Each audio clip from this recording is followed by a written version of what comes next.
বিচারপতি সিনহার রায়কে সরাসরি চ্যালেঞ্জ। এসএসসি ইস্যুতে সুপ্রিম কোর্টের দ্বারস্থ কমিশন, চিন্তায় চাকরি প্রার্থীরা।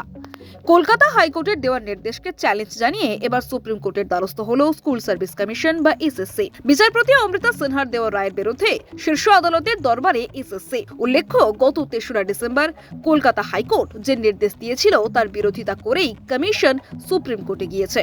গত বুধবার 2016 সালের গ্রুপ সি, গ্রুপ ডি আনটেন্ডের তালিকা প্রকাশের নির্দেশ দেন বিচারপতি অমৃতা সিনহা। এসএসসি সংক্রান্ত মামলায় হাইকোর্টের কড়া নির্দেশ, আগামী 8ই ডিসেম্বরের আগেই বিস্তারিত তথ্য সহ এই গ্রুপ সি, গ্রুপ ডি আনটেন্ড অর্থাৎ যারা দাগি নন তাদের তালিকা প্রকাশ করতে হবে স্কুল সার্ভিস কমিশনকে। কলকাতা হাইকোর্টের এই নির্দেশই মানতে নারাজ কমিশন, তাই দুদিনের মধ্যেই সুপ্রিম কোর্টের দ্বারস্থ তারা।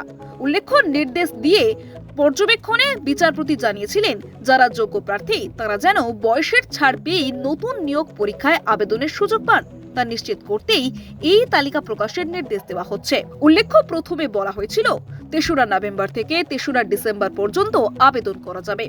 সম্প্রতি আবেদনের সময়সীমা বৃদ্ধি করেছে এসএসসি। জানানো হয়েছে 8ই ডিসেম্বর পর্যন্ত আবেদন করা যাবে। এদিকে 8ই ডিসেম্বরের আগেই তালিকা প্রকাশের নির্দেশ দিয়েছে হাইকোর্ট। তবে এরই মধ্যেই সুপ্রিম কোর্টের দ্বারস্থ কমিশন। এবার ডেডলাইনের আগে সুপ্রিম কোর্ট কোন নির্দেশ দেয় কিনা সেদিকেই তাকিয়ে সকলে। 5 তারিখ সুপ্রিম কোর্টে স্পেশাল লিভ পিটিশন ফাইল করেছে কমিশন। ডায়েরি নম্বর 70169/2025 হিসেবে নথিভুক্ত রয়েছে মামলাটি।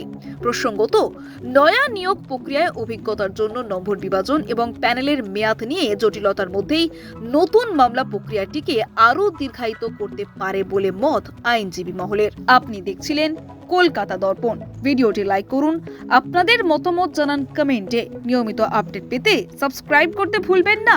নমস্কার।